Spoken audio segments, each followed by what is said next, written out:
अस्सलामुअलैकुम। जस्टिस काजी फाइज ईसा और उनकी अहलिया के खिलाफ सदारती रेफरेंस खारिज। जस्टिस काजी की अहलिया सरीना ईसा कोई आवामी ओहदा नहीं रखती, इसलिए उनके खिलाफ भी रेफरेंस मुस्तरद। सदर आइन के सवाबदीदी इख्तियारात इस्तेमाल करने में नाकाम रहे। सदारती रेफरेंस आइन और कानून की खिलाफ वर्जी थी। आज़ाद गैर जानिबदार अदलिया किसी भी मुहज़्ज़ब मुआशरे के इक़दार में शामिल 224 सफ़हात पर मुश्तमिल फैसले का आगाज सूरह निसा से 10 रुकनी बेंच का मुश्तरका फैसला सामने आ गया। दोस्तों, ये है हमारा आज का मौजू जिस पर हम बात करेंगे, लेकिन वीडियो में आगे बढ़ने से पहले आपसे गुजारिश है कि अगर आपने अभी तक हमारा चैनल अपनी दुनिया टीवी सब्सक्राइब नहीं किया है तो अभी सब्सक्राइब करें, साथ में बेल आइकॉन को जरूर प्रेस करें ताकि लेटेस्ट अपलोड होने वाली हमारी वीडियोस का नोटिफिकेशन आपको बर वक्त मिलता रहे। वीडियो को लाइक करें, शेयर करें अपने दोस्तों के साथ और कमेंट बॉक्स में अपनी राय का इजहार जरूर करें।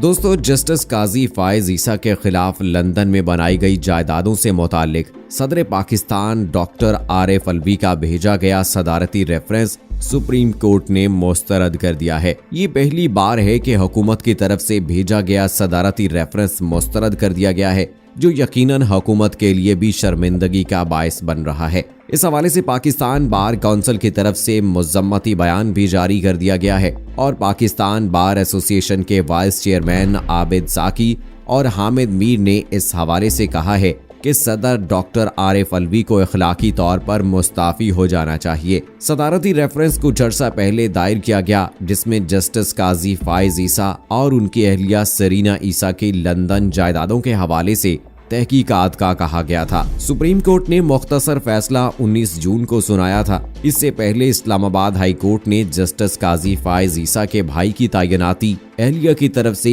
FBI और दीगर रिकॉर्ड भी पेश किया गया था। जस्टिस काजी फाइज ईसा की अहलिया ने यके बाद दीगरे दूसरे शो कॉज नोटिस का भी जवाब दिया था।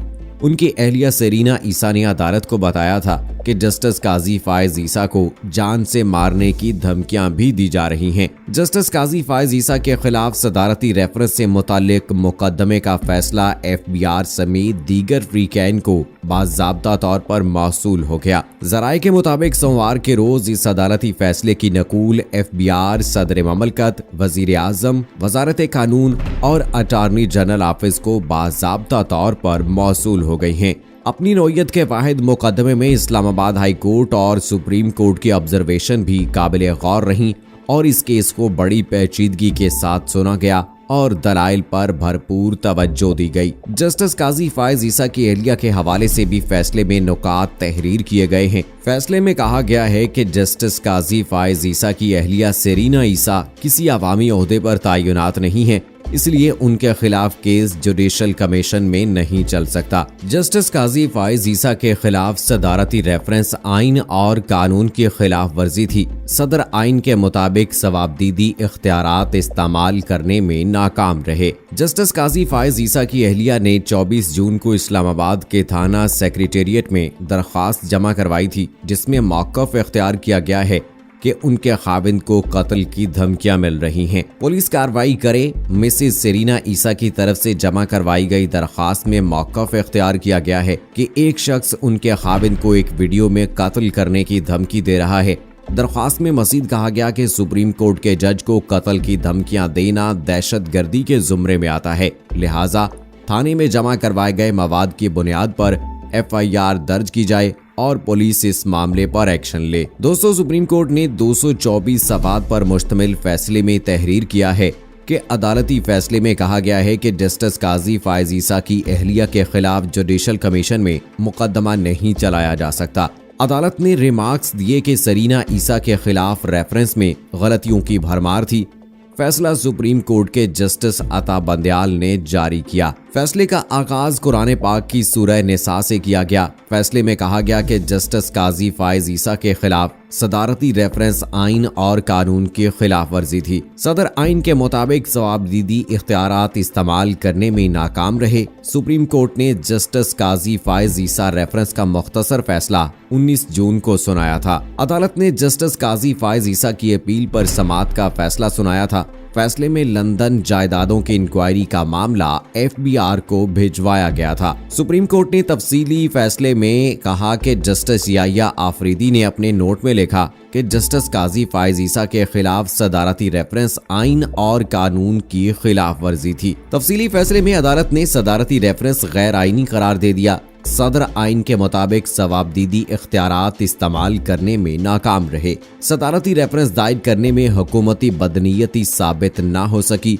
कोई ऐसी शक नहीं कि जजेस के खिलाफ रेफरेंस को खुफिया रखना चाहिए। एसेट रिकवरी यूनिट कानूनी अथॉरिटी के बगैर तश्कील दिया गया। फैसले में कहा गया कि आज़ाद गैर जानिबदार अदलिया किसी भी मुहज़्ज़ब मुआशरे के इक़दार में शामिल है। दोस्तों, सुप्रीम कोर्ट के फैसले के मुताबिक काजी फायज ईसा के खिलाफ रेफरेंस दायर करने में सदर और वजीर आजम का कोई बुरा इरादा शामिल नहीं था। सुप्रीम कोर्ट की जानिब से जस्टिस काजी फायज ईसा के खिलाफ रेफरेंस के तफसीली फैसले में हुकूमत के हवाले से अहम नोट लिखे गए हैं। फैसले में कहा गया कि अदालत उज़्मा ने काजी फायज ईसा के खिलाफ रेफरेंस दायर करने में वाज़ेह गलतियां और बेज़ाब्तियां पाई हैं। ताहम सदर और वजीर आजम की तरफ से रेफरेंस दायर करने के पीछे कोई बुरा इरादा शामिल नहीं था। जस्टिस फैसल अरब ने अपने इख्तलाफी नोट में लिखा कि जस्टिस फायज ईसा की शोहरत बहुत अच्छी है, ताहम जब माली साख पर सवाल उठाया गया तो इन पर और इनकी अहलिया पर लाजिम होता है कि वो इस दाग को दूर करें। आइन के बनाने वालों ने जजों का एहतसाब अदलिया के अंदर ही छोड़ दिया था ताकि इस अमल में किसी किस्म का सियासी अमल दखल ना होने पाए। फैसले में मजीद लिखा गया कि दरख्वास्त दहिंदा की तरफ से इनके खिलाफ करप्शन रेफरेंस के पीछे मुबैना बदनीयती की मौजूदगी के इल्जाम पर तफसीली बहस की गई है और बेंच इस नतीजे पर पहुंचा है कि दरख्वास्त दहिंदा बदनीयती साबित करने में नाकाम रहे हैं। दोस्तों, दूसरी तरफ जस्टिस काजी फायज ईसा के खिलाफ रेफरेंस खारिज होने के बाद पाकिस्तान बार काउंसिल ने भी अपने ख्यालात का इजहार कर दिया है। पाकिस्तान बार काउंसिल के वाइस चेयरमैन आबिद जाकी ने कहा है कि सदर आरिफ अलवी को सदर ममलकत के ओहदे से इस्तीफा दे देना चाहिए। तफसीलात के मुताबिक समाजी राब्तों की वेबसाइट ट्विटर पर शेयर किए गए एक पैगाम में सीनियर सहाफ़ी हामिद मीर ने लिखा है कि पाकिस्तान बार काउंसिल के वाइस चेयरमैन आबिद जाकी ने मुतालबा किया है कि सुप्रीम कोर्ट की तरफ से काजी फायज ईसा के खिलाफ सदारती रेफरेंस मुस्तरद किए जाने के बाद सदर आरिफ अलवी को सदर ममलकत के ओहदे से इस्तीफा दे देना चाहिए, क्योंकि उन्होंने एक जज पर बेबुनियाद इल्जामात लगाए। हामिद मीर ने vice chairman Pakistan bar council के हवाले से लिखा कि सदर पाकिस्तान ने एक जज पर बेबुनियाद इल्जामात लगाए हैं। अदालत की जानिब से इल्जामात मुस्तरद होने के बाद सदर ममलकत को इस्तीफा दे देना चाहिए। दोस्तों, इस हवाले से आपकी क्या राय है? आप अपनी राय का इजहार कमेंट बॉक्स में ज़रूर कीजिएगा। मुझे अगली वीडियो तक इजाज़त दीजिए। फ़ी अमानिल्लाह।